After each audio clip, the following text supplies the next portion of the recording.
Hello everyone, welcome back to my channel. This is Rupinder Singh. आज की जो वीडियो है वो बेसिकली उन स्टूडेंट्स के लिए है जिन्होंने अपनी स्टडी वीज़ा फाइल अप्लाई की थी और किसी ना किसी रीज़न की वजह से उनका फाइल रिजेक्ट हो गया।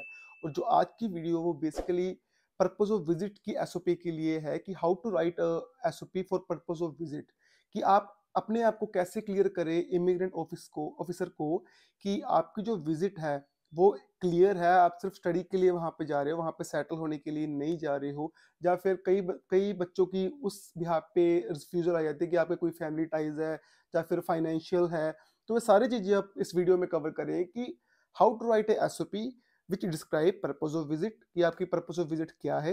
इन केस अगर आपके फाइनेंशियल के चक्कर में आपकी फाइल रिफ्यूज हुई है तो उसको आप कैसे जस्टिफाई करोगे। या फिर आपके कोई फैमिली टाइज है, उसके लिए इमिग्रेशन ऑफिसर ने लिख दिया कि इस सेक्शन के अकॉर्डिंग आपकी फैमिली टाइज है, सो हमें लगता है कि आप कनाडा से वापस नहीं आओगे, आपकी पर्पस ऑफ विजिट्स क्लियर नहीं है। तो ये बहुत ही कॉमन रीजन है, कई बच्चों का आया है, जितने भी मेरे नोन है काफी बंदों का है जिनका पर्पस ऑफ विजिट्स के लिए ही रिफ्यूजल आई है। तो उसको कैसे जस्टिफाई कर सकते हैं हम कि इमिग्रेशन ऑफिसर को कैसे बताएं कि हमारी पर्पस ऑफ विजिट क्लियर है। तो मैं अभी आपके सामने एक एसओपी का डेमो लेके आऊंगा कि वहां पे पूरी चीज एक्सप्लेन होगी कि हमें एसओपी इमिग्रेशन कैसे लिखनी चाहिए कि इमिग्रेशन ऑफिसर उससे कन्विंस हो जाए कि हाँ ये बच्चा जेन्युइन है, ये सिर्फ स्टडी के लिए आ रहा है, बाद में वापस चला जाएगा। तो अभी मैं डेमो दिखाता हूँ, फिर डिस्कस करते हैं कि कैसे कैसे हम स्टेप बाय स्टेप कैसे लिखनी है, क्या उसमें एडअप करना है, क्या नहीं एडअप करना है, वो सारी चीज़ें हम इसमें डिस्कस करते हैं। तो यार ये एसओपी है जो एक डेमो के लिए मैं आपके सामने लेके आया हूँ। तो इसमें बेसिकली क्या लिखा हुआ है, तो सबसे पहले जो भी आप अपना सब्जेक्ट लोगे है ना, कि ये एप्लीकेशन रीअप्लाइड है स्टडी परमिट के लिए एक्स प्रोग्राम, जो भी आपका प्रोग्राम रहा है। जैसे जैन एंड टेक के लिए है तो जैन एंड टेक में जो भी आपका प्रोग्राम था, या मेन टेक के लिए जो बच्चे अप्लाई करेंगे है ना, इन केस उनकी रिफ्यूजल आई है, किसी की आई है जाए मे भी ना आए है ना आगे के लिए, पर जिनकी आई है वो कैसे डिस्क्राइब करें, तो उनके लिए है ये। आपको कोई भी एक्स प्रोग्राम है तो सबसे पहले जैसे मैंने यहाँ पे लिखा हुआ है कि मैं हरियाणा स्टेट से आता हूँ ना, कि मैं बिलोंग करता हूँ वहां से, आपका जो भी नाम है एक्स नेम लिख के, ठीक है। Would like to introduce myself as a fast learner and a person who has all sort of leadership quality. My visa application was rejected due to following reason. So ये एक basically reason है जो आता है बच्चों की rejection के ऊपर, कि आप 216 आर की बी के अकॉर्डिंग या कोई फैमिली टाइज के अकॉर्डिंग आपका है ना, आप वापस नहीं आएंगे वहां से। तो आपका सिंपल इमिग्रेशन ऑफिसर लिख के दे रहा था कि आपका पर्पस ऑफ विजिट जो है कनाडा के लिए वो क्लियर नहीं है। तो उसको कैसे जस्टिफाई कर सकते हैं ना, वो पारा पहले सब आपको ऊपर डिस्क्राइब करना पड़ेगा कि आपकी इस वजह से रिजेक्शन आई थी, वो आपने मेंशन करना, उसके बाद आप अपनी जस्टिफिकेशन दोगे। तो जैसे यहाँ पे मैंने लिखा हुआ है ना कि I entirely put my wholehearted trust in the rational judgment of the visa authority and would like to shed light upon the reason to present before you a convincing reason for my persistence in pursuing the proposed program। तो ये just आपने लिखना है ना कि as a greeting करने के लिए। सो जस्टिफाई फॉर कंसर्न, कंसर्न कैसे आप उसको जस्टिफाई करोगे ना, तो मैंने यहाँ से लिखा। ऊपर मैं एक चीज आपको क्लियर करना चाहता हूँ भाई गाइस, कि आप जो भी एसओपी पढ़ रहे हैं एज सिर्फ डेमो के लिए है, आप इसको कॉपी मत कर लेना, क्योंकि आगे प्लेजरिज्म का केस पड़ जाता है एसओपी के ऊपर भी, वो आपकी फाइल फिर रिजेक्ट हो सकती है। एज ए सिर्फ डेमो है कि इसको मोल्ड कर सकते हो अपने वे से, कैसे इसको मोल्ड करना है, फिर आप जो राइट कर देते हैं इसको उस वे में आप राइट कर लेना, उसी के लिए है। तो जैसे मैंने इसमें लिखा हुआ कि I respect the decision of IRCC, but I want to reapply for study visa application because from my personal experience, I found that people who have international education or international work experience got better opportunities. I decided it with my mentor and they guided me that I should go for an international course that would help me to enhance my knowledge. Whenever I think about project management line in India, जैसे मेरा course project management का मैं लिया हुआ है, तो मैं project management यहाँ पे लिख रहा हूँ फॉर एग्जाम्पल के लिए, ठीक है। I see a bright light today India need to create infrastructure like never before and employer prefer to hire those applicants for senior position who have some international exposure, so I do not want to lack anywhere to get growth in my home country. After completing my studies, I will return to India and work with various reputed companies. This course will open door to different opportunities in an extensive range of industries in the all project-based organization companies. Having an international diploma will make me one step closer to working in my dream company in India. Like जो भी आपकी company है ना, जिस line में आप हो या जाना चाहते हो, उस कंपनी का यहाँ पे नाम मेंशन कर देना.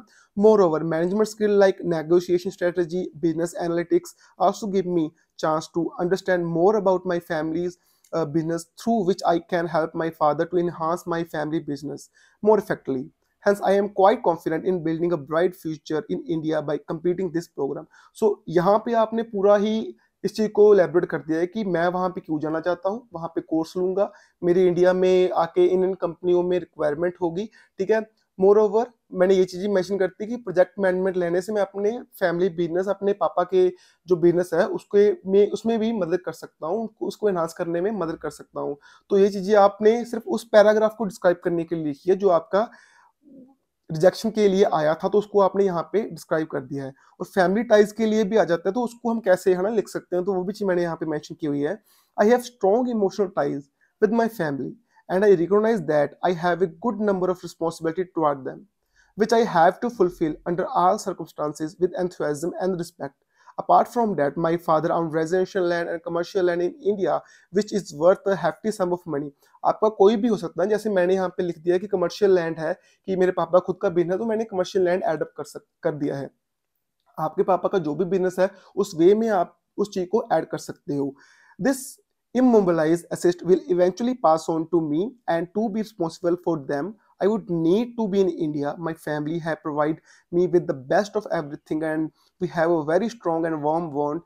So I become my natural responsibility to support them after I completing my studies in Canada. तो आपने इस पैराग्राफ में ये बता दिया है कि मेरे रिस्पॉन्सिबिलिटी है अपने मम्मी पापा के लिए कि मैं वापस आऊंगा कनाडा से, और उनको उनकी जो भी है ना आगे का देख रहे होगा मैं करूंगा, और जो भी ये इमोबिलाइज एसेट्स है मेरे पास ही आएंगे, तो ये मेरा फर्ज बनता है वापस आके इन चीजों को संभालने के लिए, ठीक है. The sole purpose of my visit to Canada is to receive quality education and experiential learning and come back home with an international education that would increase the chance of my immobilities in my home country.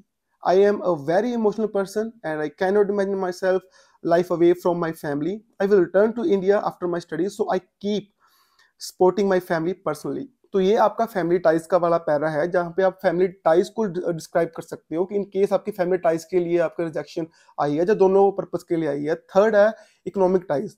बहुत सारे बच्चों का, या कई बार जो दूसरे बंदे हैं फॉर एग्जांपल विजिटर वीजा लगा रहते हैं ना, उनका भी इकोनॉमिक टाइज के लिए रिजेक्शन आ जाती है कि आपके जो फाइनेंशियल है वो सेटिस्फाई नहीं है हमें वीजा ऑफिसर को, और वो आपकी फाइल रिजेक्ट कर रहा है उस बेसिस पे कि आप अपने आप को फाइनेंशियली बैकअप नहीं कर सकती. तो उस चीज के लिए आप कैसे लिख सकते हो, तो उस चीज के लिए डिस्कस करते हैं यहाँ पे. तो इकोनॉमिक टाइज के लिए मैंने क्या लिखा, my family is financial quite well established and I have to enter financial backup from my family. My father is doing well settled business in the field of gold jewelry and mother run boutique. My parents are willing to support my education. यहाँ पे आपके पापा का जो भी business है ना, जैसे मेरे पापा का गोल्ड ज्वेलरी का बिजनेस, तो मैंने वहाँ पे मेंशन कर दिया, और मेरे मम्मा का बुटीक का, तो वो चीज़ मैंने मेंशन कर दिया. आपके मम्मा पापा जो भी काम कर रहे हो उस चीज़ को मेंशन कर दीजिए कि इसके थ्रू ही एक इनकम सोर्स है जो आएगा, जो आपको बैकअप करेगा, है ना.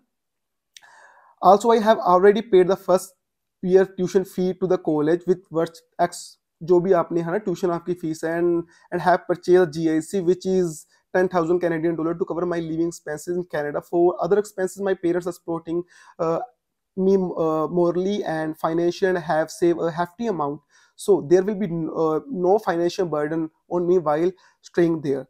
So अब ये कुछ चीजें हैं जो आप अपने फाइनेंशियल स्टेटमेंट को स्ट्रॉन्ग करने के लिए लगा सकते हो, चाहे आपकी फ्रेश फाइल है चाहे आपकी रिजेक्शन फाइल है. अगर रिजेक्ट फाइल है तो ये चीज मैंडेटरी है कि आप अपने फाइनेंशियल शो करो. जैसे मैंने यहाँ पे फॉर एग्जांपल ये लिखा हो कि पीपीएफ शो कर सकते हो, है ना, आपकी एनुअल कितनी पेरेंट्स की है, आपने कोई एलआईसी में डिपोजिशन किया है तो वो आप दिखा सकते हो, है ना, ट्यूशन फीस पी के हुई है, जीआईसी किया हुआ है.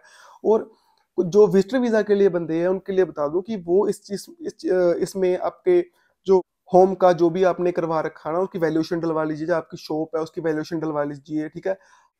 आप 8 लाख तक के फंड दिखा दीजिए, इनफ है, मोर देन इनफ है, इसके ऊपर मत जाइए, है ना. कई बच्चे 1.5 करोड़ अपना फंड दिखा देते हैं कि इनटेंजिबल वे में पड़ा हुआ है, तो इतना कोई जरूरत नहीं है। 8 लाख का फंड खालिए, मोर देन सफिशिएंट है।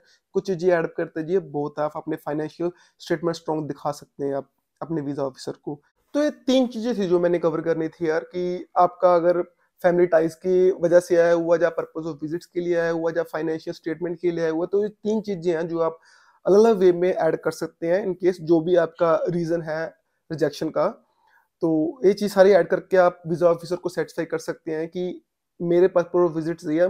मोस्टली पर्पस ऑफ विजिट ही आ रहा है मेरे अकॉर्डिंग बच्चों का, सिर्फ एक लाइनर है। तो आप रीअप्लाई डेफिनेटली कीजिए, क्योंकि रीअप्लाइड का रिजल्ट काफी पॉजिटिव है इस टाइम पे, काफी ट्रेंड पॉजिटिव है कनाडा के लिए।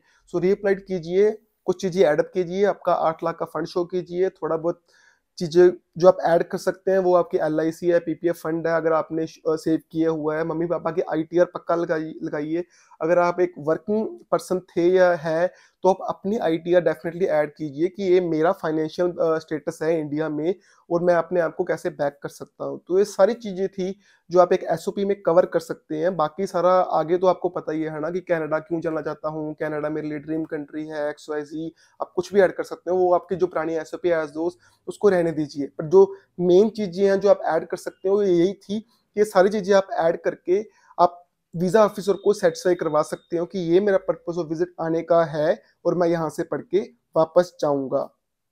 तो ये सारी चीजें मेरे अकॉर्डिंग मैंने कवर कर ली है। फिर भी आपका कोई क्वेश्चन है इसके रिगार्डिंग कि मेरा कोई अलग सिनेरियो आया हुआ आपके रिजेक्शन का, तो आप मेरे को पर्सनली DM कर सकते हैं, या फिर कमेंट सेक्शन में लिख सकते हैं। I will personally reply to this person.